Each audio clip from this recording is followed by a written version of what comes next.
নমস্কার, civil engineer Sourav চ্যানেলে আপনাকে স্বাগত। আমি সৌরভ। আজকে আমি এই ভিডিওর মাধ্যমে আপনার সামনে তুলে ধরব বাড়ি বানাতে হলে বাড়ির সাথে সাথে আপনাকে সেপটিক ট্যাঙ্কের কাজটিও করে নিতে হয়।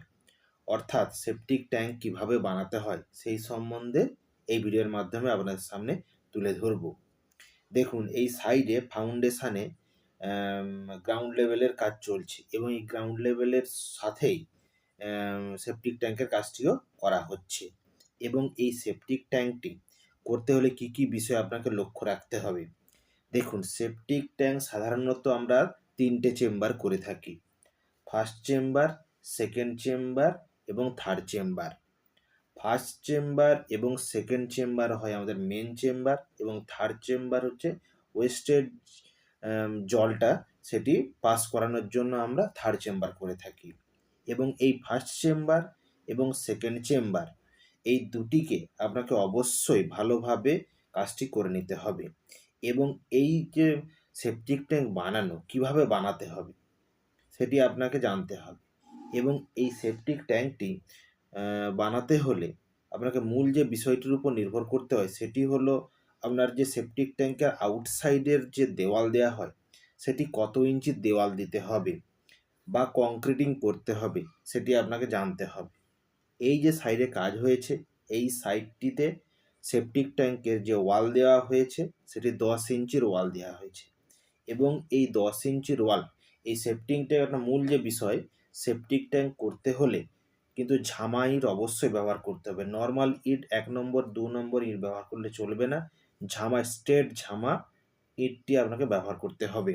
তাহলে আপনার সেপটিক ট্যাঙ্কে যে জল শোক করার যে ভয় থাকে সেটি থাকবে না। দেখুন, এই সাইডে তাই করা হয়েছে, স্ট্রেট ঝামা ব্যবহার করা হয়েছে। এই আউটসাইডে 10 ইঞ্চির ওয়াল দিতে হবে। অবশ্যই মনে রাখতে হবে, আউটসাইডে কিন্তু 5 ইঞ্চির দেওয়াল দিলে হবে না, তাহলে আপনার দেওয়ালে জল শোক করবে এবং চারিদিকে আপনার ওয়েস্টেজ মেটেরিয়াল ছড়িয়ে পড়বে। সেই জন্য আপনাকে আউটসাইডে 10 ইঞ্চির ওয়াল দিতে হবে এবং ভেতরের সাইডে যেটি পার্টিশান করা হয় সেটিতে 5 ইঞ্চির ওয়াল দিতে হবে। এবং এই ওয়ালগুলিকে অবশ্যই প্লাস্টার এবং নেট প্লাস্টার করে নিতে হবে, যাতে জল প্রবেশ করতে না পারে বা ভেতরের জল বাইরে গিয়ে নোংরা করতে না পারে। এবং এই ফার্স্ট চেম্বার, সেকেন্ড চেম্বার এবং থার্ড চেম্বার এই জিনিসগুলিতে অবশ্যই ভালোভাবে প্লাস্টার নেট করে নিয়েই তারপরে এর উপরে যে ঢালাইয়ের কাজটি করতে হবে। দেখুন, সাইডে একইভাবে করা হয়েছে। এবং ফার্স্ট চেম্বার থেকে সেকেন্ড চেম্বার জল পাস করার জন্য আপনাকে স্লোপ অবশ্যই রাখতে হবে। দেখুন, এই সাইডে এইভাবেই করা হয়েছে। ফার্স্ট চেম্বার থেকে সেকেন্ড চেম্বার যাওয়ার জন্য 2 ফুট বাই 2 ফুট জল যাওয়ার যে পজিশান সেটি করা হয়েছে, যাতে ফার্স্ট চেম্বার থেকে সেকেন্ড চেম্বারে জলটি যেতে পারে বা ওয়েস্টেজ মেটেরিয়ালটি যেতে পারে। এবং এই 2 ফুট বাই 2 ফুট আপনার গ্রাউন্ড লেভেলে করা হয়েছে।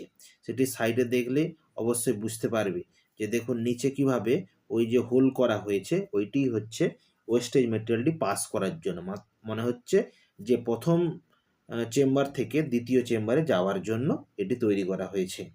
এবং দ্বিতীয় চেম্বার থেকে থার্ড চেম্বার যাওয়ার জন্য স্লোপটি বানানো হয়, যেটির মাধ্যমে শুধুমাত্র জলটি, যে এক্সট্রা যে ওভারফ্লো হওয়ার যে জলটি সেটি থার্ড চেম্বারে যাবে এবং এই থার্ড চেম্বার হয়ে আউটলেট দিয়ে সেটি বাইরে শোকপিটের মধ্যে প্রবেশ করবে। দেখুন, ফার্স্ট চেম্বার, সেকেন্ড মাঝেরটা হচ্ছে মিডিল সেকেন্ড চেম্বার এবং বাম সাইডে যেটা হচ্ছে সেটা হচ্ছে থার্ড চেম্বার। ঠিক আছে, এই বিষয়গুলি নির্ভর করে সেপটিক ট্যাঙ্কটি আপনি কিভাবে বানাচ্ছেন।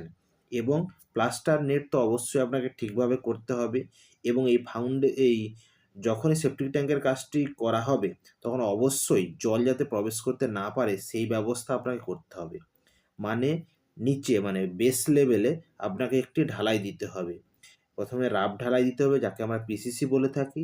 এর ওপরে আপনাকে 6 ইঞ্চি রড দিয়ে বা স্টিল ব্যবহার করে আপনাকে ঢালাই করতে হবে, তাহলে আপনার সেপটিক ট্যাঙ্কটি মজবুত হবে। দেখুন, সাইডে এভাবে করা হয়েছে। এই যে দেখুন, হোলটি করা আছে 2 ফুট বাই 2 ফুট।